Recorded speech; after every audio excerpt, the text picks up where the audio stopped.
Welcome to the Spokes, Attorney The Harold. feisty Harold. Good morning to the two of you. I'm happy to guest for the best-looking hosts on TV. Yeah, buddy. Yeah, pere! What's that? Yeah, buddy. Attorney Harold, I watched your that clip wherein they were saying that you were inciting to sedition. Ang dami niyo nga pong energy. Sure. Opo. And parang campaign po siya. It's a Rage Coalition gathering in Visayas. At that time, I think yun yung case for which kinasuhan ako. And then we had recently dito ulit sa Mindanao na inulit ko ulit yung aking mga statements kasi gusto ko ulit magkakaso from Mr. Matibag. Pero we must remember, sir, na yung ginawa ko lang is teasing. Right? I asked the audience, gusto nyo na bang patayin? Hindi pa tapos yung question ko. Sumagot na kagad sila ng oo. Kaya sinabi mo, kayo ang dapat kasuhan. Yeah. Ang tanong ko was, gusto nyo na bang patayin ang korupsyon? And sumagot sila ng oo ng napakalakas. Corruption pala yung papatay. Yeah. At tinanong ko rin, gusto nyo na ba ng revolusyon? Sumagot sila ng oo.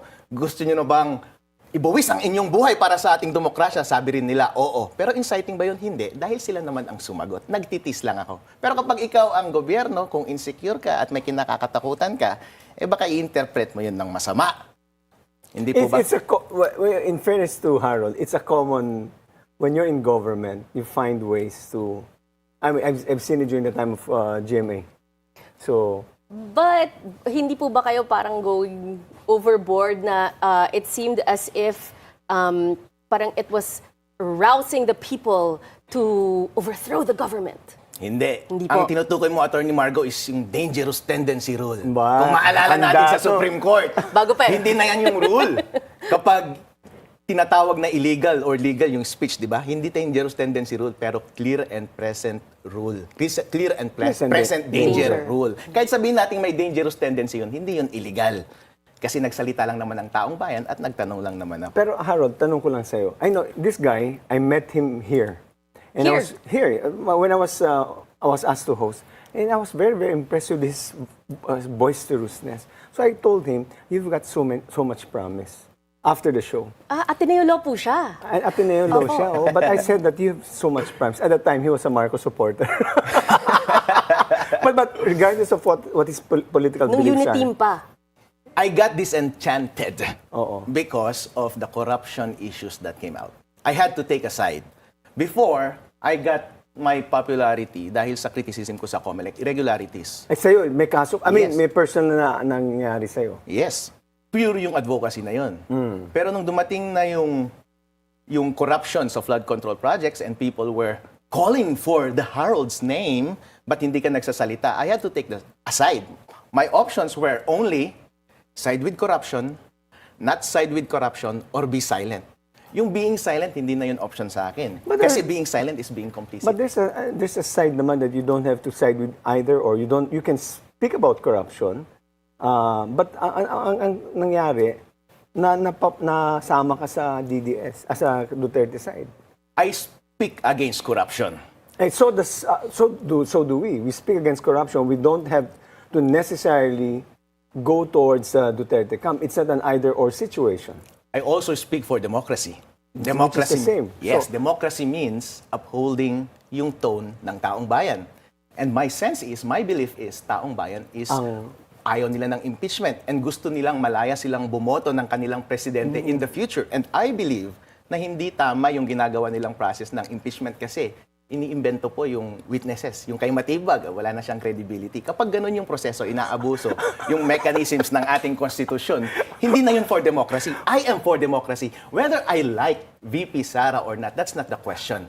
Yan lamang ay consequence ng aking pro-democracy stance. You know, this guy has a case in NBI. And he says, Melvin Matibag has no credibility, the director. But ang tanong ko lang, Harold, sabi mo, ang taong bayan ayaw na impeachment. Pero ang survey sabi, nakailang survey na gusto nilang ituloy itong impeachment trial. So, if you're really listening to the voice of the people, this is what the survey is saying. Those servers are a lie. If you want to know yung tone ng tao, tignan ninyo yung medium through which sila nagpa-participate. Ano ba yung medium na yun? It's social media. And if you survey the post, yung may Po ba yung puro pinakamata... trolls? Yeah, trolls ni BBM. Yung mga comments for Sara mostly Walang are trolls organic. walang trolls ang I am DDS. organic. I'm not a troll. Yeah, but you're saying that the DDS have no trolls? They might have. They might have. But if you look at the organic engagements, overwhelmingly, it's for Sara. And I only speak for the people.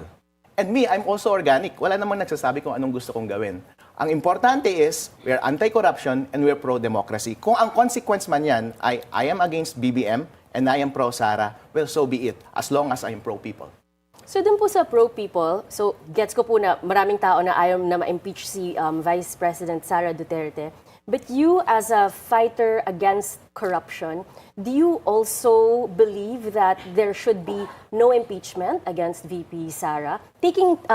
Putting aside the populist, the sentiments of the people, as someone who is fighting against corruption for our democracy, do you think we should not have and not pursue the impeachment against VP Sara? Maganda yung mechanism ng impeachment sa ating konstitusyon kapag ginagamit ng maayos. Kaso nga lang, lumabas yung mga issue na yung mga members ng impeachment ng Committee on Justice ay binayaran. Kung makikita mo yung credibility ng kanilang witness, ay sinungaling. Yung mga ebidensya ay kung saan-saan kinuha at illegal na inacquire. Bilang abogado, Attorney Margo. Masa-cyber libel ka dito sa ginagawa mo. Kung titignan nyo yung mga yun, re-respetuhin nyo ba yung process na yun? Ina-undermine yun yung democracy. So yun po yung greater question na kailangan natin What harapin. is your confidence that you are not violating any laws on free speech? I'm super confident. Because if you are inciting, you must actively telling the people to rise up against the government. Inciting to rebellion, to take up arms. Or kung patayin nyo si BBM, yun yung mga inciting. Or huwag kayong sumunod sa mga batas. Pero abogado ko, alam ko yung ginagawa Pero ko. ano yung ibig mo sabihin sa revolution pa na? There is a peaceful revolution. EDSA 1 is a peaceful revolution. If you call for peaceful rallies, that's peaceful. Hindi po yun unlawful. Even kahit sabihin kong extra-constitutional yun, it's extra-constitutional, but it's peaceful. If I wasn't even calling for a revolution, I was just asking them, and even if I called for a revolution, it's not inciting. Because it was a peaceful revolution. Every revolution can happen in many ways. Rebellion is just one way. We must distinguish between revolution and rebellion. Rebellion involves taking up arms. But there's no such thing as a revolution. It's only a crime of rebellion. Yeah. But that's the... But anyway, so you have a subpoena na. Yes, I have a subpoena. Nag-serve sila sa office ko kahapon. Kaso nga lang, hindi na ako nagtatrabaho doon. Ano po yung So, sinight nila doon? Kasi parang marami na eh. May inciting to sedition, inciting to rebellion, unlawful means of publication. Ano po ba yung sinight nila doon and what bothers you now? Nothing bothers Nothing. me. Nothing bothers Attorney Harold. Pero wala pa akong kopya ng complaint. So hindi ko pa nababasa. Pero base sa press ni Attorney Matibag, binanggit niya yung speech na ginawa ko nung Rage Visayas. Pero para klaro sa mga tao, inulit ko nun sa Rage Mindanao last weekend. Panoorin nyo na lang po sa Facebook But page. you clarified it. Yung sa, nagbago ba ang tono, o yung lengguwahe mo sa Rage Mindanao? I made it worse to their ears. Para lang to highlight the hypocrisy of this administration. Alam mo, mag-iingat ka sa vocal cords mo, tatamayan pag ganyan, ganun. But you didn't ask to overthrow the current administration. I Hindi did naman not po. ask. No, I did not ask. Okay. I asked the people, they answered. So gusto niyo po naman na matuloy ang admin ni PBBM until 2028. Tapusin niya yung kanyang administration. I don't mind him finishing his term. In fact, I love the guy. Ilocano siya. Ilocano din ako. Pag nakikita ko siya, ang ganda ng coat and tie niya. He's very good looking. But I you, don't mind na... Pero medyo tahimik kasi si Idol eh.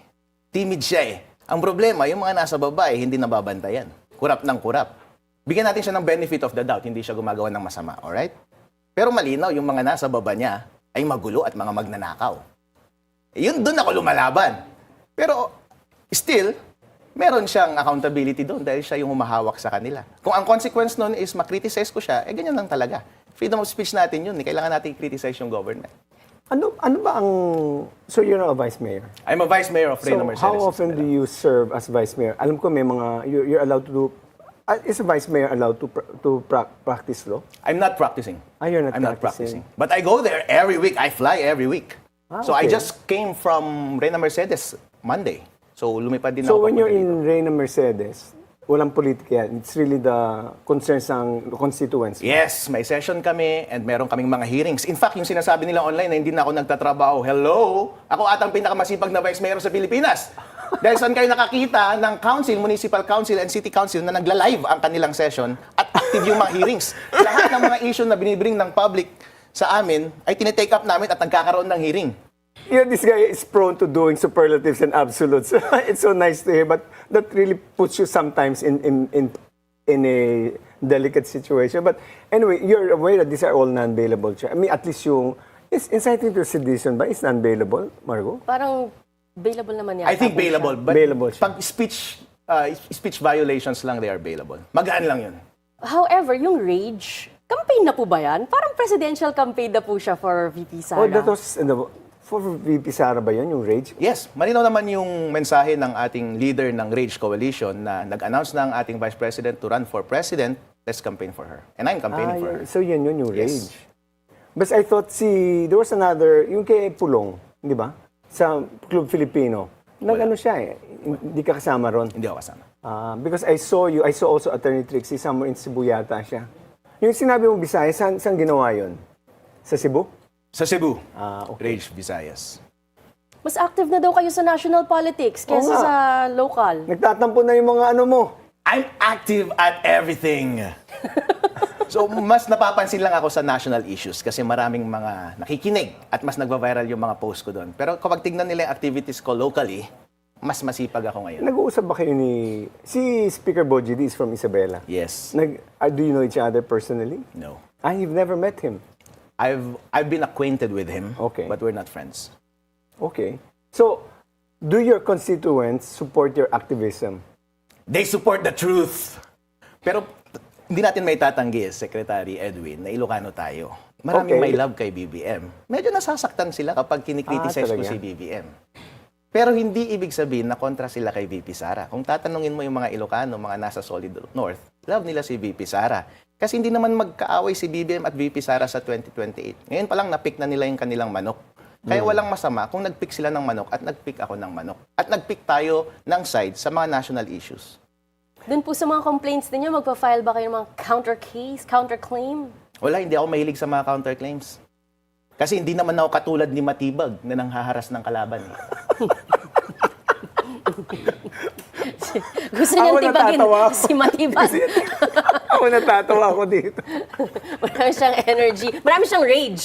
Rage talaga. Marami Rage siyang talaga. rage. Okay. Anyway, in your opinion, how far should political dissent go without committing a crime? But before you answer that, the Spokes will return after the short break. And the Spokes is back, still with Attorney Harold Respicio. Our hanging question, in your opinion, how far should political dissent go without committing a crime? Alright, kapag nag-commit ng isang tao ng crime, tignan mo lang naman yung elements. At ang elements, sabi kapag inciting to rebellion, iniengganyo mo yung tao na mag-take up ng arms to overthrow the government. Meron ba akong nabanggit na mag-take up ng arms? Wala. Kapag inciting to sedition naman, sedition ibig sabihin, sinasabi mong patayin mo or saktan mo yung mga nag-occupy ng government agencies or huwag mong sundin yung mga batas. Nag-udyok ba ako ng taong bayan na gumawa ng ganon? Hindi. Dahil tinanong ko lang naman sila at sila ay sumagot. At kapag sila ay sumagot, speech nila yon at karapatan nila yon. Hindi sila nag-incite at hindi rin ako nag-incite. Kahit na sino po sa Pilipinas ay malaya po tayong mag-criticize ng mga maling gawain ng ating gobyerno dahil karapatan natin yan. Ano sinabi mo kanina kung patay, ganyan? Sabi, di ba? siyempre tinutokso ko lang. Okay. Tinutokso ko lang sila.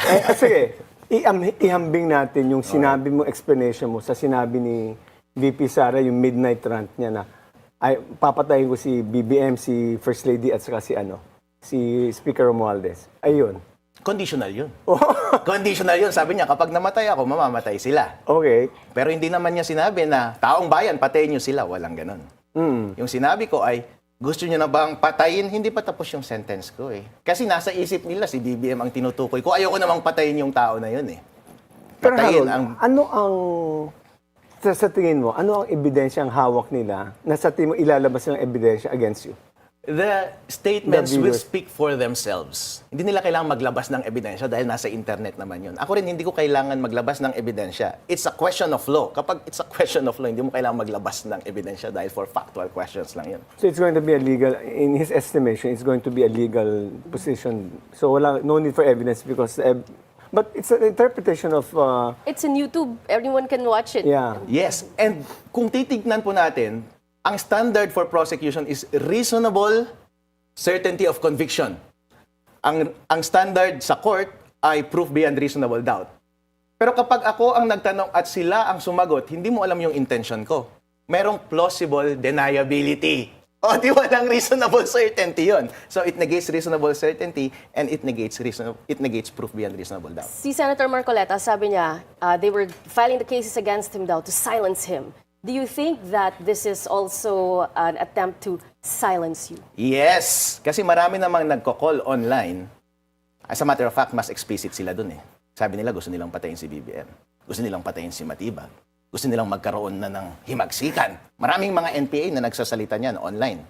Pero bakit hindi sila kinakasuhan? Bakit ako lang kinakasuhan? Dahil ba ako ang pinaka-effective sa lahat? Siguro kasi ganito ka magsalita. Alright! Let's go, baby! bakit kailangan ganyan ka magsalita? Pala mo si Marco, hindi na ito business reporter, pwede na ito political commentaries. Where does that voice come from? Na-inspire siya. Okay, your online content is highly emotional, confrontational, and sometimes angry. Do you think that helps or harms public discourse? It helps because anger is the duty of the righteous. Anger is the privilege of the strong. But anger is short fuse. It's short-fused, but it's effective. Only for a short period of time because people will have to look, is this guy just so emotional or does he have something, is he supported by some intellectual arguments against what he's fighting for? If it's effective in the meantime and the objective You'll is take achieved, it's effective. In the last analysis, I'm not here to please the intellectuals. I'm here to please the truth. You're here to rile the public. No, But let me ask you a question. So obviously, kahit pa paano, merong parang kaba. Di ba? I mean, pag sinampahan ka ng kaso, initial reaction, ba't ako kinasuhan? Pero, do you feel honored that you are being sued? no. Kasi parang, feeling mo, kaya sabi mo, dahil, ikaw na mismo nagsabi, kinakasuhan ba ako dahil akong pinaka-effective? Power is a game. And Matibag played his card, and it's a turn well played. And I'm also playing my card, and we're playing in a fun way. I like it. But power is addictive, by the way. So if you fall into that, don't you think that you should also check yourself once in a while, so that because I told you when we were off the air, you have a bright political career. So just make sure that you do it well. Politics shouldn't be a career. I'm not here for the long term. Truth doesn't compromise. So every time na kinakaharap natin ay moral questions and options, just choose the So what's right your plan? thing. You don't make it. You don't plan to do a career. So what the hell are you doing with this? I'm just trying to be heroic. But In it's- life, we don't know whether we're going to win or lose. Just be Okay. heroic in any instance. At every instance, be heroic. And yun ang gusto ng Panginoong Diyos para sa atin. Kahit hindi na ako maging sikat, kahit after nito, patayin na nila ako, yun nga ang sinasabi ko eh. Kahit malaos na ako, kahit wala akong political career, okay lang Hindi, eh. mataas ang views natin pag ikaw nandito.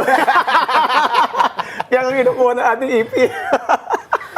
Pero hindi ba you're sacrificing public service for politics and the presidential Tama. campaign?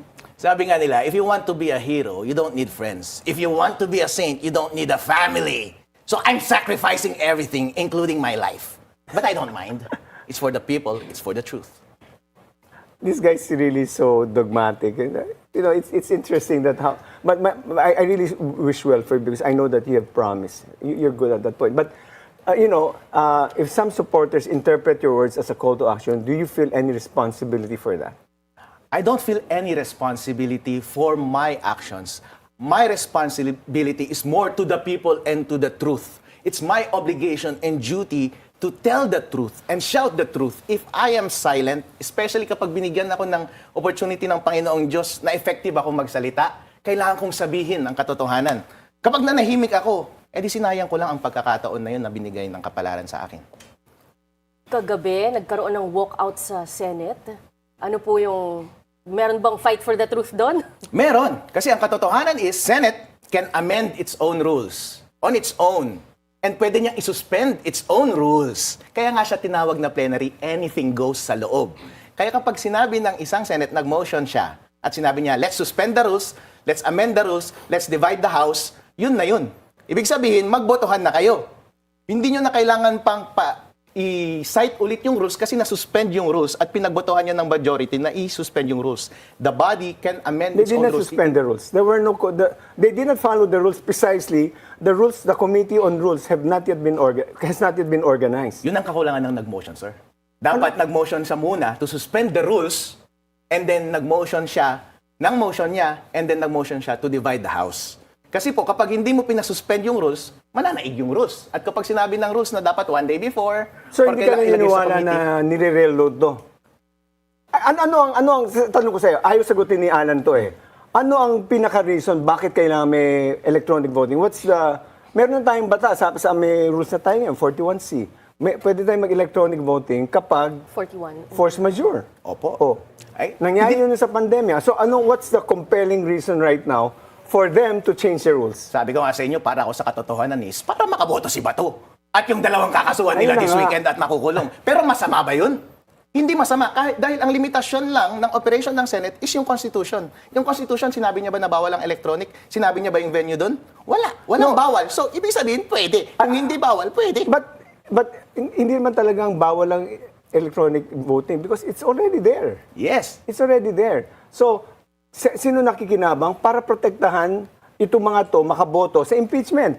So, it's what benefits the people? Nagkasala ka. So, you're also in agreement. If you're for truth or for justice, may double standard ka. It also benefits the people. Why? Dahil itong mga representative No. natin ng Senate is representative ng Yeah, taong but bayan. that's So, kailangan marinig Hindi, din pero ang boses double nila. standard, yung taong constituent mo, pag kinulong, may karapatan ba siya, maririnig ba yung boses niya? Akala ko equal protection of the laws tayo. Tapos itong mga senador pala, bibigyan mo ng karapatan, ng pribileho, na gamitin ang kapangyarihan nila kahit nakakulong sila.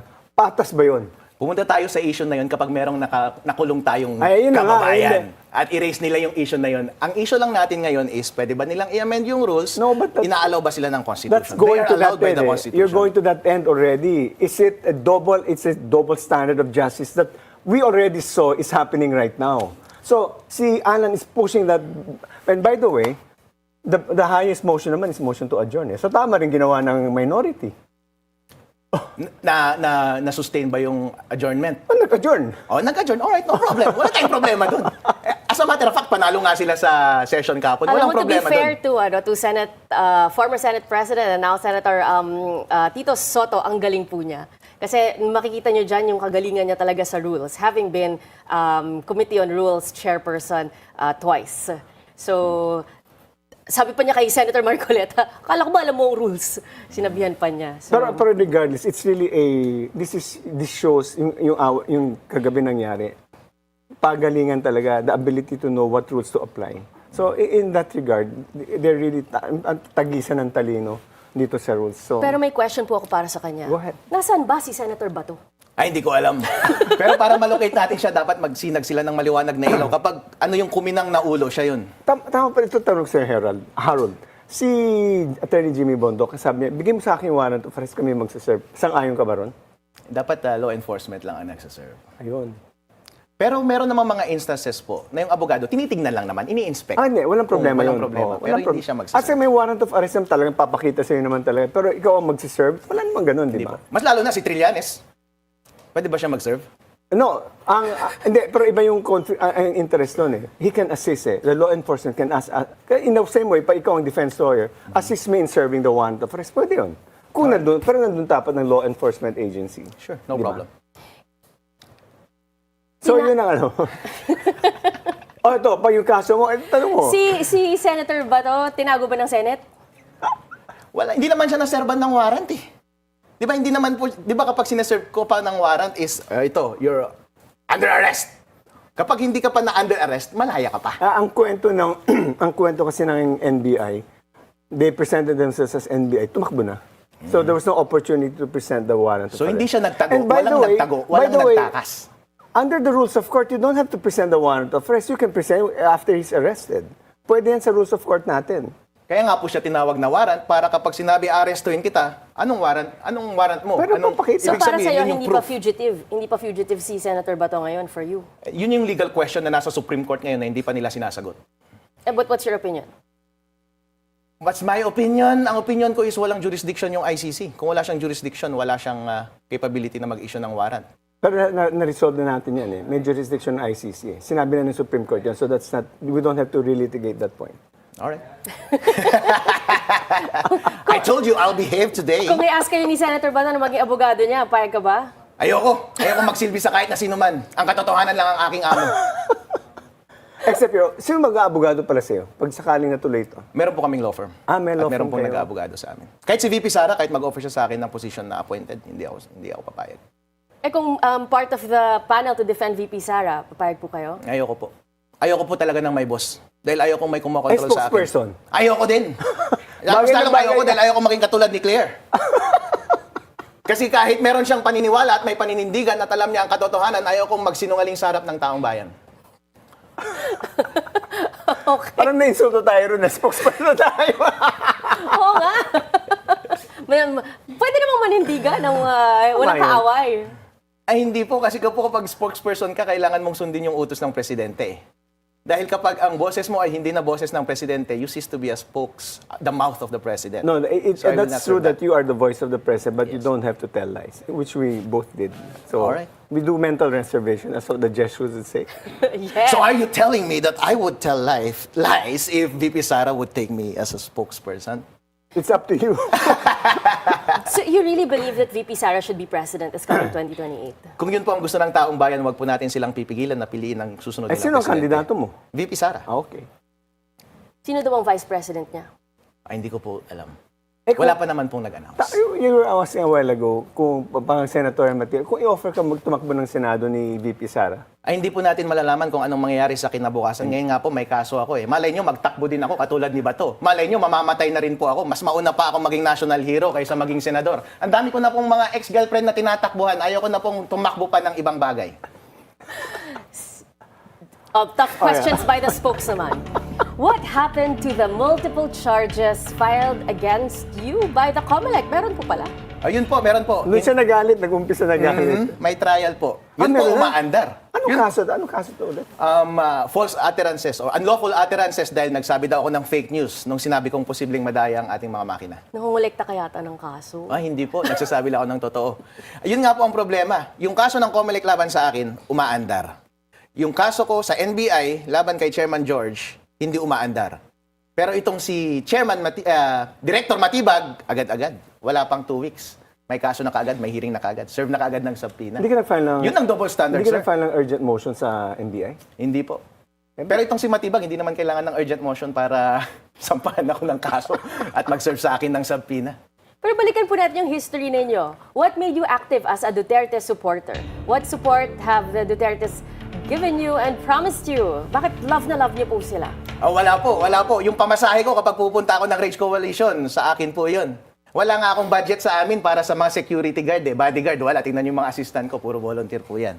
Ako po, sumasakay lang ako ng bus kapag pupunta ako dito sa Maynila kung minsan eroplano. Pero kanya-kanya po yan, wala pong promise. Pero po, nung narinig ko na ang taong bayan ay gusto nila ng demokrasya at ayaw nilang mapigilan yung kanilang boses sa 2028 na pumili ng gusto nilang presidente, ay kailangan ko pong sumigaw. Okay. Are you supportive of Amy Marcos na naging kritiko ng kanyang kapatid? Hindi po maganda na maraming sinusuportahan, madam.